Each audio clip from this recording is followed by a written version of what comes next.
Hello and welcome back to Trek Untold for this very special mini-sode of Trek Untold. We've got our first returning guest ever on the podcast, and that would be one of our most popular episodes, actually. That would be Lycia Naff. Lycia, how are you? Oh my goodness, most popular. I've never been popular before. I'm good, thank you.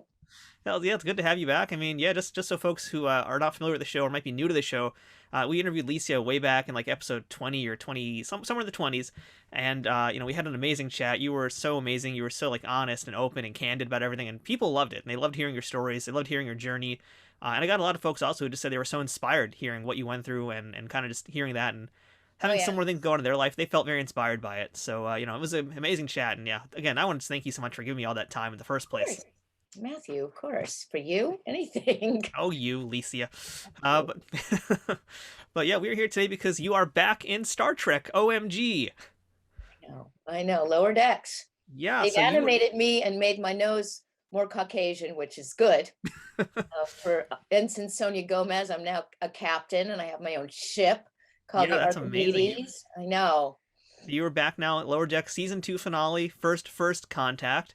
So we're going to talk about that. We're going to talk about a few other things too we didn't get to chat about last time, but let's just jump right on into the Trek talk here. So Sure.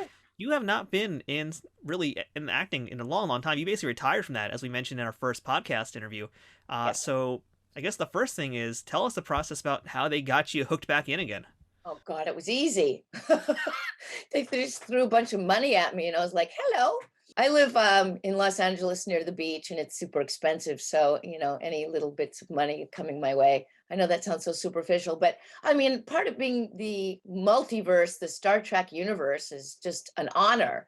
I'm hoping and praying that they'll write me back in for season 3, but you never know. Yeah, they just made a call and said, do you want to? And I've always loved voiceover stuff, when you go in and it's so fun. It's a completely different style of acting. So right around this time last year, the pandemic was roaring. They asked me if I could come in and I had to have all the protocol. The ADR, the sound studio, was empty except for the engineer who opened the door.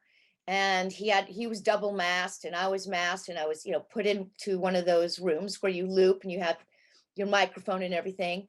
And about 4 or 5 TVs, giant TVs with all of the producers and the writers looking at me this way, zooming in. So we did it via Zoom.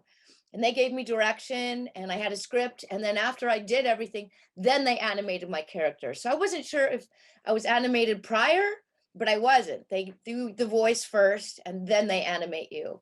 And it takes a full year. I didn't know each episode takes like a year. A year later, we aired last week. It was great. It was so fun. Yeah, it was really cool. Very exciting seeing you back again because Sonya Gomez is a fan favorite, and I don't know if you've seen like the reaction on social media for seeing Captain Sonya Gomez has been enormous. Great. Oh, that's so good. Good, good, good, good. See, I was actually wondering, since this was during the pandemic that you did this, if you had to go into the office to do this or if you were doing this at home, but it's cool to know that you actually were there in the place doing it in front of the producers. Um, Yes. Well, in front of the producers who were at Virtual home in producers. their underwear, zooming in. Yeah. Absolutely, of course. That's how we all do interviews these days, isn't it? Right. Still, I know, a year and a half later. Yeah. So obviously you've done ADR for other things you've worked on, but have you ever done specifically animated voiceover work before? Never. And boy, it makes you kind of want to put a reel together and get an agent and go out and do the Simpsons and it's so fun because you get to overact. You have to overact. They want you to, to make it read. And it is an animated series. So it's a little over the top. You wouldn't kind of have those voices if you were doing a dramatic episode of any of the Star Treks. They always try to play it real in the live action versions. But animated, you get to go over the top. And they kept saying, do it more. And I'm like, wah, ha. And they're like, great, more, wah. It was just a blast. It was really fun. Yeah, I hear that a lot with voiceover actors where they have to kind of really do that. They have to really kind of go vaudeville, if you will. You got to really go big. And if you're Vaudeville, not right. protecting your voice also, that could be a problem as you're going on. I mean, since you hadn't done this kind of stuff in a long time, how did your voice hold up? Yeah, from years of doing theater, I've always been able to project. In fact, that's probably a downfall because I'm always, hello, I'm always projecting. So that wasn't any kind of problem. But it was funny. Some of the feedback among my friends is like, your voice has changed since, 25 years ago when let's see, I was about 26 26 or 27, somewhere 25, 26, 27. When I did Star Trek The Next Generation, it was season 2 finale again. It was a double episode arc. And then, yeah, just about 30 years, like 30 years later. And I was like, my voice changed. They go, yeah, it was much more husky and sultry and sexy. Back then, I'm like, what am I now? I was like old, basically. No, they're not old, but, and they were saying, why was your voice so kind of husky and sultry back then? And I thought, I was in the middle of doing a play then, and we were doing 8 shows a week for both of those episodes. I had a long running play where I was I guess I was kind of the star. And so I was used to really projecting, and your voice does get a little bit raspy. So it added something back then that I guess I don't have now. I just had the fresh, just screaming at children and animals and neighbors and boyfriends and husbands and everything else. So, it doesn't tax my voice quite as much as doing a play. So you were very well practiced at yelling. That's good to know. Yes, yes, yes. And I know how to project from the diaphragm to yell. Yes. Which is a very important thing to note for folks out there who do want to do voiceover work. Especially, you got to know how to project your voice the right way and not blow out your voice box. Yeah, yeah. So, you just mentioned you were doing this recording in a whole big room, whatever, but I want to know about the script process, because, the Star Trek process, I'm sure, it was secretive in the 80s and 90s, but today it's like I've heard much, much, much more secretive. So talk to me about that. What happened, like an armored truck rolled up to my house and 2 armed police officers hand me the script, and I have to raise my right hand and put my left hand on the Bible. I mean, not really, but basically it's... I mean, I thought you weren't lying right there, so that sounds like a pretty accurate story. Acting. Yeah, it was ridiculous. So I first they just sent me what's called the sides. I'm sure your fan base knows what the sides are, which is just the scenes that I'm in. And then once I approved and signed my life away in contracts that I wouldn't tell anything and say anything or ruin anything, they sent me the script. And they also had copies of the script when I went into the sound studio. So I knew my scene sort of by heart, and I knew where the season was going to end. And basically I just had to be sworn to silence. I mean, or they'd follow my kids to school.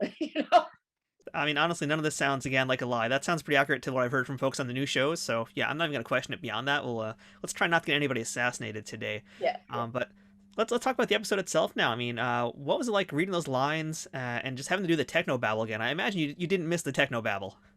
Well, you know what was it different? The episode that aired last week on Lower Decks, I'm reading the star date in, and they had me do that several times. And then when the episode hit, they had, I think, Captain Freeman reading the star date in and saying all the mumble jumble and then introducing me. And it was, at first I was like, oh my God, they took my few precious lines away. And then I realized it was to introduce. There's never in the script an introduction of who I am, and they do that in that star date. So there was a reason for, robbing me of my 5 techno lines. Nacelles. I had to say the word nacelles. It's like, is it nacelles? It's, there was a few of them that I had to look up and learn how to say. And then I asked ahead of time before we, rolled on ADR, the looping, the voiceover stuff, how to say them properly. And I practiced it a couple of times because you have to act like you say those kinds of lines all the time. It's like, would you like French toast and coffee and eggs? Would you like some cream with your coffee? It has to be that kind of natural. And I had forgotten how to do that, but it was fun too. It was a fun challenge. I would love to do it full time, but I had my own ship that, floated away, but who knows? You never know. Yeah, I mean, hopefully we'll see you back. And I know that you just watched the episode very recently also, because you just found out it came out. And yeah, so had you actually seen what your character looked like yet? Was this your first time watching it when you saw the episode? Yes, it was my first time. They don't leak anything, even to their own actors who've signed non-disclosures with, threat of death. They just don't trust anybody. And that's because they wanted to tweet it out and have the Twitterverse go nuts. And so they want to be able to control that, which I understand. The fan base is rabid for any little bits of information. So yeah, I didn't get to see anything. But I didn't mind. I was, pleased with the way I looked, I guess. I mean, they made me animated. My eyes were bigger. My boobs were bigger. My hips were even a little bigger. I was like, no, you could have made the hips smaller. But anyway, it was fun to see myself. Not bad at all. It was weird though. I felt like the sound of my voice, which you don't really hear. I mean, you don't go back and listen to the sound of your voice. The sound of my voice, having been professionally done, didn't, to me, seem to exactly match the animation. I mean, it was synced up, but it was like that voice would come out of that character. I still sound like I'm about 18. And she had to sound, more authoritative. It seems to me if I were to go back, I would lower my voice and have a little bit more command. I would be a little bit more authoritative and, kind of pretend I was a Picard, female version of Picard or something. But here I am squeaking away and running my ship. I sounded exactly like I was about to spill hot chocolate over somebody. I felt like I didn't grow vocally at all. you know? I'd beg to differ, and it was pretty fun that they did get a little coffee spill joke in there as well. That was pretty nice. Right. Yeah. So yeah, hopefully we have not seen the last of Captain Sonya Gomez, and I'm sure it's really cool again having your own ship now too. It must be really exciting to have your own ship. So yeah, hopefully we do get to see a lot more of you. I mean, I'm trying to think if there's anything else to even ask you about, but I imagine there's probably not much we could even talk about if there is future stuff. So it's probably No, hush hush, isn't it? I don't know. They haven't told me. The thing is, if I probably know by now if I was coming back, because they would be, well, that's not true. I might have like a month and a half. I might get a surprise call. That's true. And the upside is they've already basically done the hard work of creating the character. All they gotta do is just pop you in now. So you can come in probably whenever Hello. you want. I know, please. I know, from your podcast to God's ears. Well, I hope so. I mean, I feel like we were part of helping get you on the show. That's my belief, even though we weren't. I'm gonna pretend I was. Cool. Do it. I don't Yeah, why mind. not? Yeah. So, we talked about a lot of different things that you've done over your career in the last episode we did with you, which was, again, very encompassing. And I recommend for folks who are new to Trek Untold, go back and check out that episode because it's really great. It's still, honestly, one of my favorite episodes I've ever done. It was such an amazing episode. And, in terms of the Hollywood stories, we talked about Star Trek. We talked about your time in Total Recall as the three-boobed lady, which is amazing. We talked about so many really great things you did, but there's a few things we missed because I didn't want to take up your entire day last time. So, if you don't mind, I want to ask you a few Hollywood stories here right now. And I want to start with a really fun one, Hunter. I don't know if you remember your time on Hunter. You did a two-parter on that show where you played the Snow Queen, and that's why I had to ask you about this because, I found some footage of that, and that is something else. And not only that, aside from you getting to play this fun Snow Queen character, you're also acting with Dennis Franz and Dennis Farana, and I want to hear about those guys. It was the pilot of Hunter, and it was a 2-hour episode, and it was called the Snow Queen, and I was the Snow Queen. I was back then Coke was in, I guess. Yeah, it was about 1984, 85, when cocaine was all the rage before crack had kind of, hit. And I was a drug dealer. And it was Dennis Farina and Dennis Franz, both of them. It was their very first acting job, both of them. I couldn't believe it. I was like the veteran. So it was kind of, it was fun to work with them. They were very authentic. They were very them. They're very real. And the directors of those episodes kind of let them do their thing if they forgot lines or if they needed to improv. So they were cut a big break because it was probably getting their SAG cards. I was amazed. I was really amazed. So it was fun working with them. Yeah. There are a few stories working with the lead. What was his name? Fred Dreyer. Fred Dreyer, famous NFL football player. The first day we met, he was really, really sweet, extremely tall, and rather, I guess quarterbacks aren't supposed to be bulky because he was trim and tall and very, very impressive and super sweet. He was a macrobiotic and he had a special chef. And I was like, how could he be a pro athlete and eat absolutely no meat? But macrobiotics, you can, if you mix a bean and a grain together, that equals a whole protein. And so he was telling me all about macrobiotics, and he had his own chef on the set and everything. And he even gave me some of his food. And literally, I became a macrobiotic from meeting him. And I learned how to cook it, and I took classes. I've never been so healthy. It reverted back to macaroni and cheese and pizza and everything, but it was really nice to have that experience with him. The other thing I remember very, very clearly was I get thrown into a pool during a fight scene. And it was in the second episode. It was towards the end, thank goodness. And we were shooting in a mansion in Los Feliz in the middle of December. And I'm in hookery, blow clothes, which is, not well dressed. Let's just put it that way. And I had to be thrown in and out of the pool a bunch of times. And I had to sit there shaking. And, if anyone who knows anything about TV, and all of your fan base, I'm sure knows, you shoot something over and over and over again from different angles and close-ups and far away, and all the other cast members. And I ended up getting pneumonia because I was soaking wet in the middle of December. The pool was not heated. When you see me shaking, that wasn't method work. I was freezing, and I ended up getting pneumonia. So that was a little rough. Would you say that you were dressed more conservatively in this or in Chopper Chicks from Zombie Town? It was all around the same era where, sluttiness was in, I guess. And I think we touched on this before. Ethnic was not in the 80s. I'm ethnic, so I was relegated to, prostitutes, drug addicts, runaways, maids, the Italian girl next door, anything that wasn't the white lead, which was a drag because I loved acting and I was really hoping to move up in my career. But ethnic wasn't in. It really wasn't until Jennifer Lopez and even Madonna kind of broke it a little bit for, hip hop and for multi races to be able to hold larger characters. But I was always told constantly, we're looking for someone all American, all American, all American. You never even hear that term anymore, but that's what I was competing against. So yeah, Chopper Chicks in Zombie Town, I played, I was a motorcycle chick on a bike, and I learned how to ride from that film. And I still ride. I went riding this weekend. That's why my hair is all screwed up. So I still ride a motorcycle. I'm the only one from the gang who still rides, except for the casting director. So, but I'll go back to the Snow Queen. So it was the era where coke was done a lot on the sets.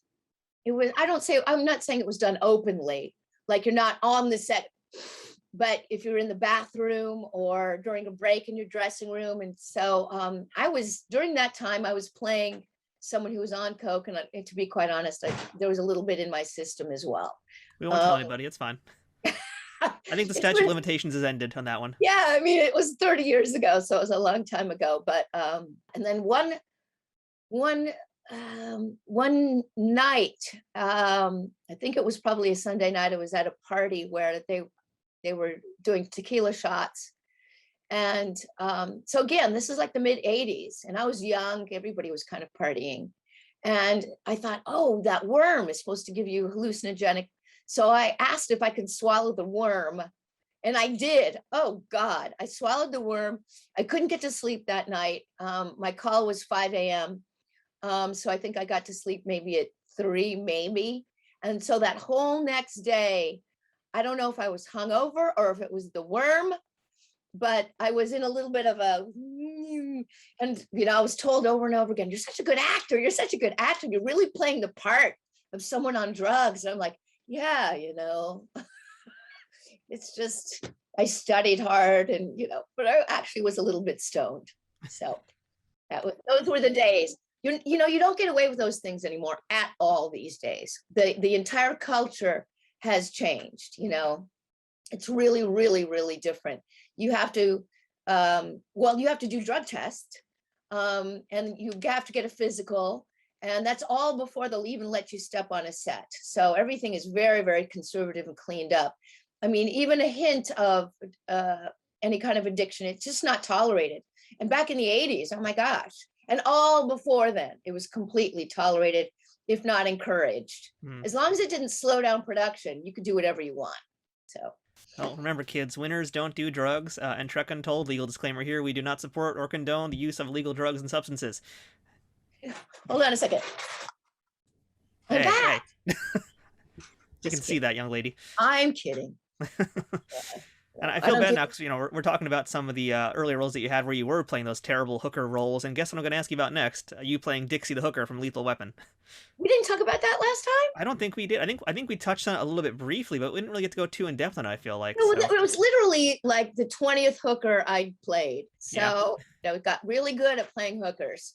I nailed every audition. And I don't know why. It's not like I'm a method actor, so it's not like I went around Although looking using nail might not be the best choice of words in discussing playing a hooker role. right. So anyway, she opens up, I guess, the first in the series of movies of Lethal Weapon. My friend, who's also a prostitute, I give her drugs and she jumps. And apparently, I might be responsible for her death. And I'm interviewed by Danny Glover. And the next morning, and I'm still in my hooker garb and high heels. And when I kind of stumble like that, I actually did stumble. You know, the famous line from that is all dressed up and no one to blow. All dressed up and no one to blow. He says that actually. So it was fun to do that. It was just a day's work. But another kind of mini infamous character. I think you see me later in the movie in a body bag, but that wasn't me. I got to meet Mel Gibson in the audition process, funny enough. And he's short. He's short like Tom Cruise is short. Were you auditioning with him or was he just there watching? He was just there watching for some reason. It was just me, the casting director, and he happened to be in the hallway and he was welcomed in. And I was like, oh my gosh, I've got to, you know, interview in front of Mel Gibson. And I was young and he was really cute, but I was told he's married and he doesn't fool around. I was like, shit, darn it. And he had the cutest, tightest buns. It was when men wore jeans that were really, really tight and slightly bell-bottomed still. I don't know, very tacky now. But that was nice. He was very, very friendly, very, very professional. And I was like, oh, drat. He's so cute. He was very, very cute. So that's all I have to say about Lethal Weapon, really. Well, just general question. I mean, you talk about being in the room doing the audition with Mel Gibson, but were there any other auditions you ever did that were like very intimidating to you because there was one of the big stars in there or a big director in there with you? Yes. When I first started out as a dancer on the series Fame, it gave me my SAG card. I got to act in the pilot, and I was a regular dancer on this series. And once in a while, they'd give me talking lines and stuff. But in the first season, I auditioned for Flashdance, and I met those, you know, Jerry Bruckheimer and Don, what's his name? Don Simpson? Big directors who did all of those films. And Adrian Lyne, who was a huge director at that time. So I got to meet him, and he was British and he was a little intimidating. And so that was really fun. They followed me to the set. They got permission to watch me rehearse at MGM for Fame. And I think to be really frank, they were shadowing me so much, and they invited me to a bunch of parties that they were studying me for the script. I don't know if I was ever really meant to get the role. That eventually ended up going to Jennifer Beals. But the way I dressed, the way I took clothes off without, you know, taking my bra off, without taking my shirt off, and the way I acted and moved, and you know, my whole mannerisms and stuff, a lot of my behavior and even in the way I talked showed up in the movie in dialogue and in behavior and stuff like that. But I did get to screen test for it. I didn't do well. I was very, very young. I felt a little over my head. But the toughest part is I'm with the lead actor, the love interest, and we're talking, and they gave me dry saltine crackers to pretend it was lobster. So I remember eating these crackers and my mouth is dry and I've got crackers in my mouth and I'm trying to talk and say these lines, and I kept judging myself the whole time. I was like, you stupid asshole, you're fucking up. So I didn't do very well in the screen test, but it did give me a taste of the big time, I suppose. And it tasted very salty and dry. Yeah. Oh, well. Well, again, for folks, if you want to hear more about Lycia's Hollywood stories, like I said, check out our first episode we did with Lycia, where we talked a lot more about Fame. We talked about Total Recall. We talked about Clan of the Cave Bear. We talked about a lot of stuff besides just Star Trek, and it's a lot of fun, so do check that out. But yeah, you know, these days, you know, I know you're working right now with your charity, Drive By Do-Gooders, and we talked about that last time and some of the challenges you were starting to face now in the middle of the pandemic. So I'd love to just kind of tell our new listeners what Drive By Do-Gooders is all about and what has happened since we talked to you basically about a year ago. Well, things have been actually going well. I have an SUV, and I've got a couple of high school students, and we all jump in the car on Sundays, and we give out bottled water, body wipes, cheese, you know, cold string cheese, socks, feminine products. toilet paper, anything that are basic human essentials to some of the elderly and disabled poor that live on the outskirts, on the streets, basically in Skid Row. And we serve about 150 people a week. And, we do this every single week. I've been doing it since 2013. So the pandemic, we never stopped. We still, went out with masks. In fact, we give masks out. We start early Sunday morning, making bags of goodies, making these baby wipes that we infuse with rubbing alcohol. And we put them in little zip bags as little baths in a bag. Because believe it or not, there's 12,000 people that live in 20 square blocks in Skid Row. And a lot of them are elderly. And a lot of them are disabled. And a lot of them are the same people from 2013 that society and the government and everybody have just given up on. And there are no water fountains. There's very, very, very few bathrooms. Unfortunately, they have to use buckets as bathrooms. So we provide a lot of hygiene, a lot of water. One of our catchphrases is hydration and hygiene to the heart of the homeless. And we hand out from my car window like an ice cream truck. That's why we're called drive-by do-gooders. We don't stop. We drive by the outskirts, up and down the streets, yelling water, string trees, cleaning wipes, socks, masks, blah, blah, blah. And we all have a good time and they all know us. And we take a lot of video and post it on Instagram every week at drive-by do-gooders, or my personal Facebook page, Lycia Naff, or drive-by do-gooders page. We're on all the media, and we just have a really good time. They know us. They don't mind talking to us on camera, which is really nice because we don't want to exploit anybody. And we really don't recommend anybody going down there and videotaping, because these are, they have family and they have some pride. I mean, just because they're poor, doesn't mean they're bad people. And it's kind of been good. I mean, we make enough money to go out every week.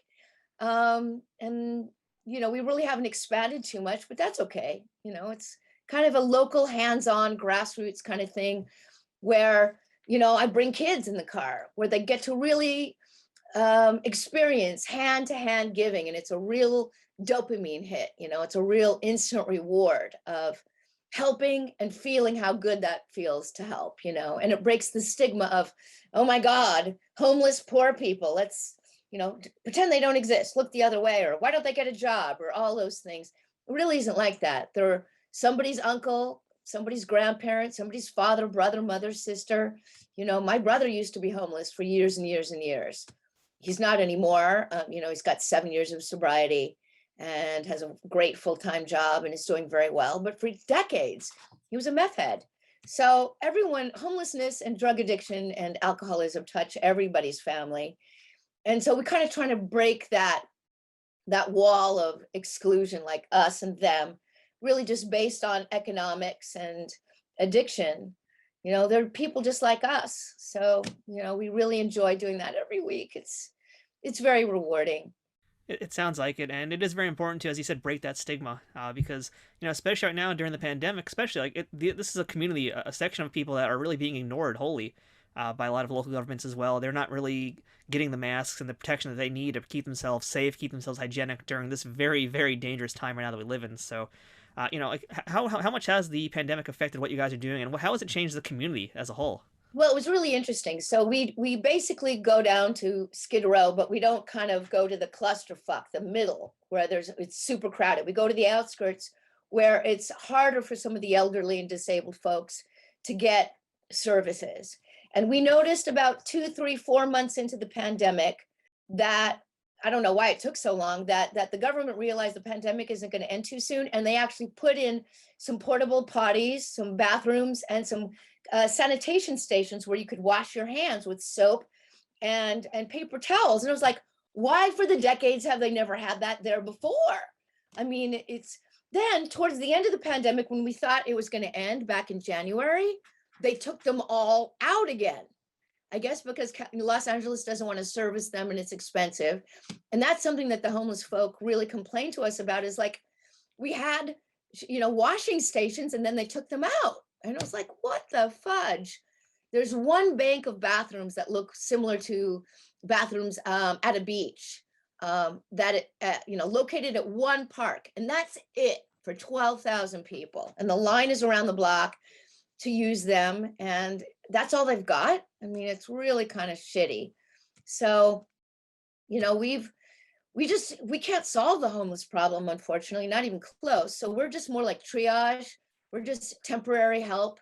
We go out there and we give as much sanitation and drinking water as we can, and smiles and hope, and you know, we try to have fun, and that's just about all we can do. To me, it's kind of, honestly, Matthew, it's like recycling or paying taxes. We don't feel great about ourselves that we're doing something. It's just something super necessary that I kind of need to do, you know, to just make things a little bit more balanced. I mean, I'm such a consumer. I live in a first world environment.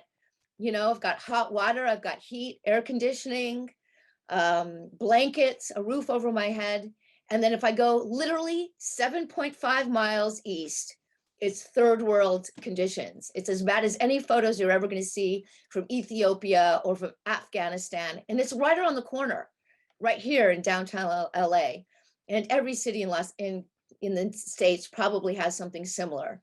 I mean, we've got a bigger problem because the weather is so great, So Los Angeles is kind of the home of the homeless, because if you're going to be poor or if you're going to be addicted and it doesn't look like you've got a future, and you can't really pull yourself up by your bootstraps, you take a bus and become homeless here. So I'm not advocating for the homeless. I try to stay out of the politics, but I don't necessarily serve Venice Beach and Santa Monica, because that's the fresh meat. These are people who could maybe clean up and get a job if they weren't addicted. And they're more white, 18 to 35, 40 male addict types. But Skid Row, it's Black, it's Mexican, there's a little bit of Asian, a little bit of white, and they are almost exclusively over 50. I mean, and 60 and 70. And it's like, wow, they've got really tough immune systems. Nobody's gotten COVID. You have to be rather strong to live on the streets for all those years. And we've kind of seen the same folks year after year after year. And they've made peace with it. They know how to get by. We hope they're on lists for housing. Some of them are, and it takes time. Once in a while, we'll get a great success story. They'll say, hey, you're not going to see me anymore. My number came up. I'm going to get an apartment. And we're like, yay. So sometimes there's good news. It's tough work what you're doing, but I think it's really important work, and really why I wanted to talk about it today, especially on the show, is we got a lot of Trekkies out there listening who might not know about what you're doing, and really Star Trek is about togetherness. It's about community, and what you're doing with these folks out there, these homeless people who are just having tough times or have had tough times for many years. I feel like what you're doing really reminds them that they're humans, and also reminds you that you are human, that you're part of the same community of humankind. Right. And I think that's really important, and that's also why I want folks out there who are listening today to really take action. I donated after our show as well, and for folks who who are interested in doing that, by the way, it is tax deductible if that matters to you. Yeah, and you know what? $4 goes a long way, honestly. I mean, it really does. We're not asking for millions. We also have no overhead, by the way. So it's not like I'm getting my nails done or getting my roots dyed with drive-by money. Every penny we get goes directly to those who need it the most right away. I mean, we get the money and we buy supplies. We get the money and we buy supplies. So, donations go directly, unlike, some other charities where there's a lot of overhead. They've got fancy stationery and they've got office staff and they've got big mailing lists. It's like, nah, it's just basically my friends and fans who throw us a little bit of change every month, and off we go, doing good, driving by and doing good. So to all my listeners out there, all the people that are watching this on YouTube as well, please try to take action if you're able to. Even just supporting them on social media is helpful. Following them, spreading the word about Drive-By Do-Gooders. But if you are in a position to make any kind of donation, please feel free to do that. It's definitely a worthy cause. And, like I said, you can see it, like Lycia said, you can see exactly where the money goes every weekend. You'll see them on Facebook, on YouTube, on Twitter, wherever they are on social media. You'll see them in action. Yeah, go to drivebydogooders.org, and there's lots of video up there, and it's all recent. We're switching out the videos all the time. And it's the homeless actually advocating for us. We're like, why do these wipes mean something? Or we'll do a whole video on socks, or a whole video on cold string cheese, or lots of videos on drinking water. So it's great. It's completely impromptu. We say, would you mind, before I throw up my camera and videotape them, I go, do you mind if, would you say a few words to our donors who give us money for the string cheese? And they'll go, yeah, sure. it really does help. It's kind of like emergency protein. And we just feel so grateful that they're willing to talk to us to help us raise money. And thanks for the shout out, Matthew. Really appreciate it. Oh, absolutely. So one more time, folks, that's drivebydogooders.org. That's a .org website. And if you're in a position to donate, please do so. You're going to be directly helping folks who really need it. And that's very important work that you're doing, Lycia. So I'm hoping that all my Trekkies out there, all my fellow Trekkies can help lend a hand in some way. Oh my God, that'd be awesome. Absolutely. The other thing I'll do is if you donate $35, I'll send you a signed autographed picture. Oh, even better. So in that case, tell them Trek Untold sent you when you do the donation. How about that? We'll make it easy. Yeah, awesome. Please. That'd be great. And I know you don't really do a lot of conventions, so it's actually a pretty big deal, isn't it? Yeah. I kind of haven't done the conventions because I do have a lot of obligations. And I'm kind of alone doing them. Let's just put it that way. But I mean, if Creation wanted me next year, we haven't done anything for the last couple of years, and I did miss the 40th anniversary of The Next Generation. But if they want me, I'll go. I'll do the convention next year if they want me to in Vegas. So we'll see. But in the meantime, if you want a guaranteed autographed picture of Lycia, she just told you a way to do it, folks. And we didn't discuss that beforehand. So thank you for even offering to do that. Absolutely. That's really cool. Yeah. I mean, I'll sign a Total Recall picture or a Star Trek picture, or a Chopper Chicks and Zombie Town picture. Which is pretty awesome. Yeah. Anything you want. Well, thank you, Lycia. We appreciate that. And as always, we appreciate you giving us time to chat with us again today, doing our sequel, because, I mean, how rare does this happen, that someone who did Star Trek TNG all the way back then gets to come back and revive the same characters. That's an amazing achievement.